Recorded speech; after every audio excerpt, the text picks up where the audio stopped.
The problem they're trying to solve is the following. We know from a long series of experiences, 30 or more business cycles since the end of World War II, that when the U.S. is in a recession, you have to cut interest rates 3 to 4% to get the U.S. out of a recession. You need 300 to 400 basis points of cuts to get the U.S. It's like a plane heading for the ground. How do you pull it out of a nosedive and get it back up in the sky? The answer is 300 basis points of cuts. How do you cut interest rates 300 basis points when you're only at 75 basis points? The answer is you can't. And forget about negative rates. The evidence is now pretty good that negative rates do not work. In other words, negative rates are not more of the same. When you go from, let's say, 0.5%, and you go to 1/4, and then you go to 0, and then you keep going to negative 25, you didn't just ease by another 25 basis points. The evidence from Japan and Europe is that you're through the looking glass and you have very strange effects, really unintended consequences. I'll give you a couple examples. So the conventional theory is, well, the more I cut interest rates, the more stimulus I get. That's a joke, but that's what they think. But if I go negative, you're absolutely going to go out and spend the money. Because if you don't spend the money, I'm going to take it away. You sit there long enough, you'll have nothing left in your bank account because I'm going to take, with these negative interest rates, I'm going to take it away. So people will run out and spend. And the other thing is that, it's obviously, from the lending point of view, they'll borrow money, because the bank pays you to be a borrower.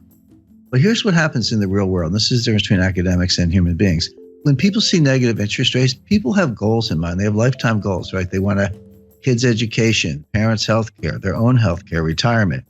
If you start taking their money away with negative rates, guess what they do? They save more. They're like, hey, I got to put my kids through college. You're taking my money. Well, I better save more. And then what kind of signal is the central bank sending with negative interest rates? They're sending a deflationary signal. So people go, well, if you think it's going to be deflation, I'm not going to spend money. I'll wait till the price comes down. So you're trying to encourage lending and spending. And what you get is more savings and no spending, deferred spending. You get the exact opposite of what you want. So again, another egghead experiment gone awry. But the point being, so negative rates don't work. So zero bound really is zero. It really is a boundary. And Bernanke has said this in his recent writings, and I think he's right about that. So back to the problem. How do you cut interest rates 300 basis points when you're at 75? Well, the answer is you can't. So you have to raise them to 300 basis points. So the problem the Fed is trying to solve is how do they get rates to 3.25% before the next recession?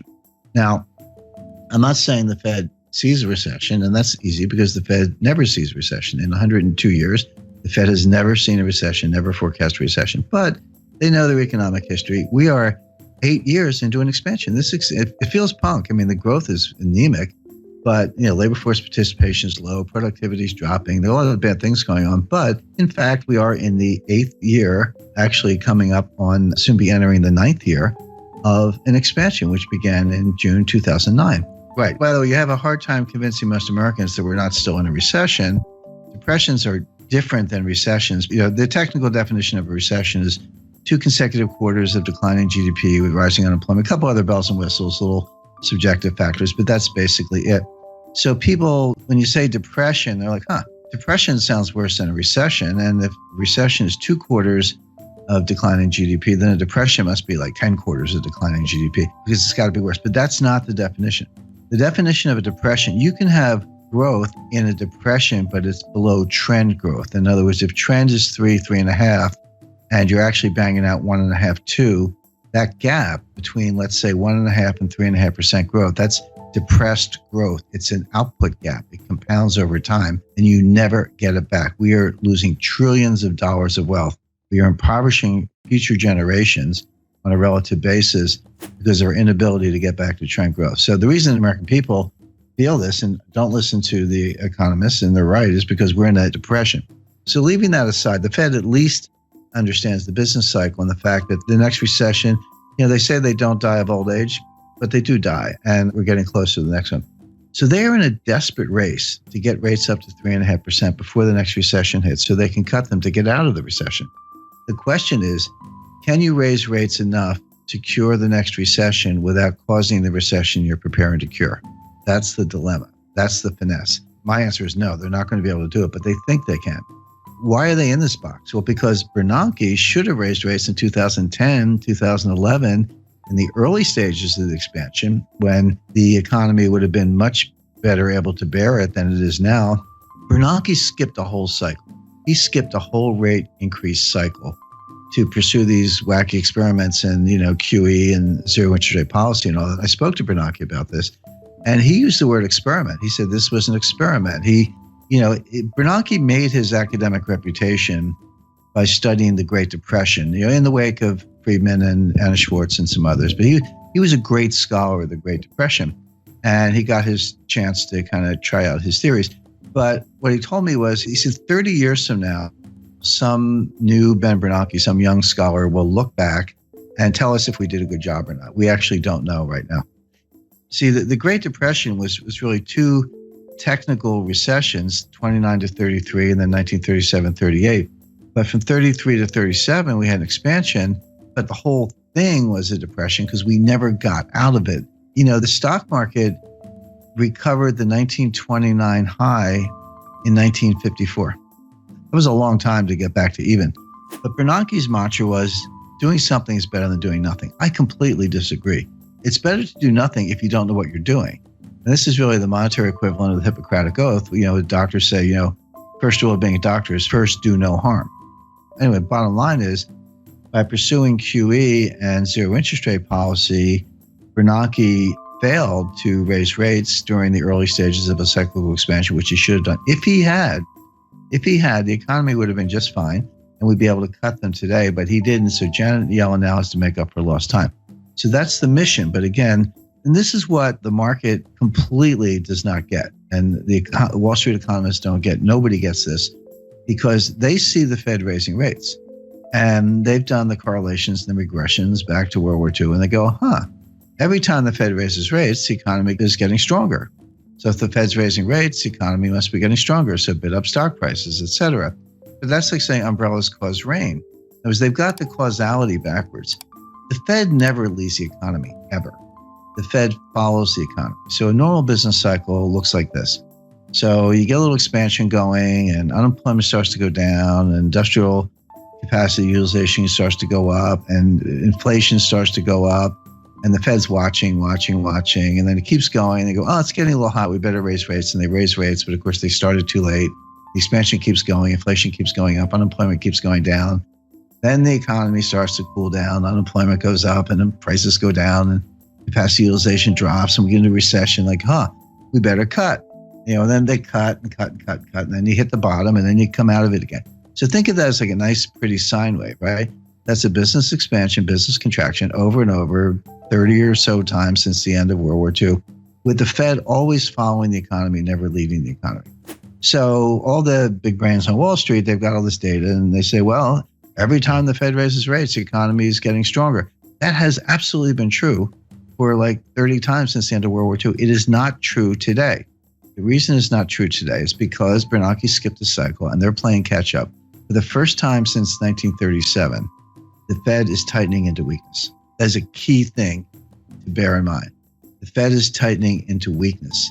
They are not leading the economy to strength. They are not responding to strength, even though Wall Street thinks they are. And there's a great danger that they're actually going to cause the recession they're preparing to cure, as I mentioned. The Fed will raise rates 25 basis points 4 times a year from now until the middle of 2019, until they get them to 3.25%. So like clockwork, every March, June, September, December, for 2017, 2018, into 2019, look for a Fed rate hike until they get to 3.25%, at which point they'll be able to say, all right, now we're 3.25. If we have a recession tomorrow, we can cut them back down to 0 again and get out of it. That'll be mission accomplished.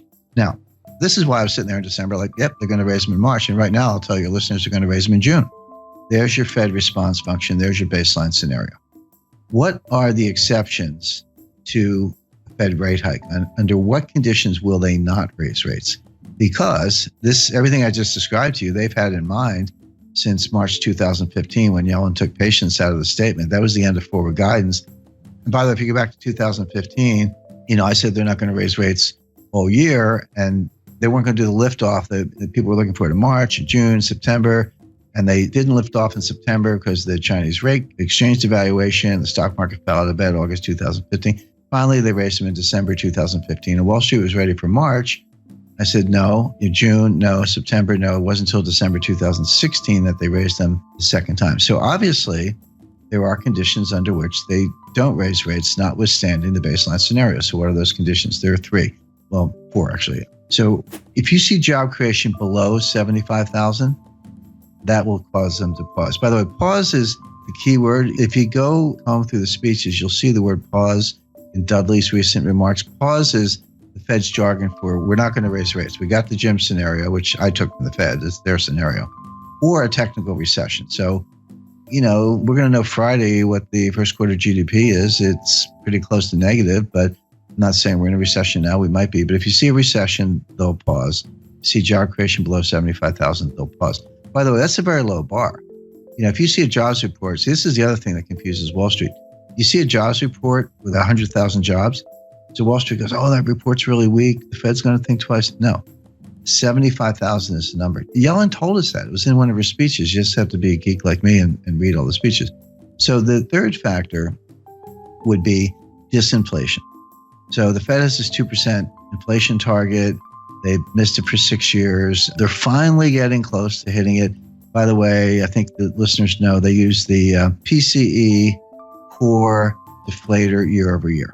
There's PPI and CPI and core, a bunch of inflation indices, but we know what they use. PCE core deflator year over year. That actually has been getting close to 2%. But if you see it turn around, if you see that gap down to like 1.5, 1.4, 1.3, then they will pause. The last condition for the pause is a disorderly decline in stock markets more than 5%. If you see a 6, 7, 8% decline, so if the S&P went down 100 points, Fed doesn't care. Dow Jones goes down 1,000 points, Fed doesn't care. But beyond that, if you see the S&P start to go down 150 or the Dow start to go down 1,500 points in a disorderly way, it looks a little scary. It looks like there's no bottom. It looks like if you see that, they'll pause.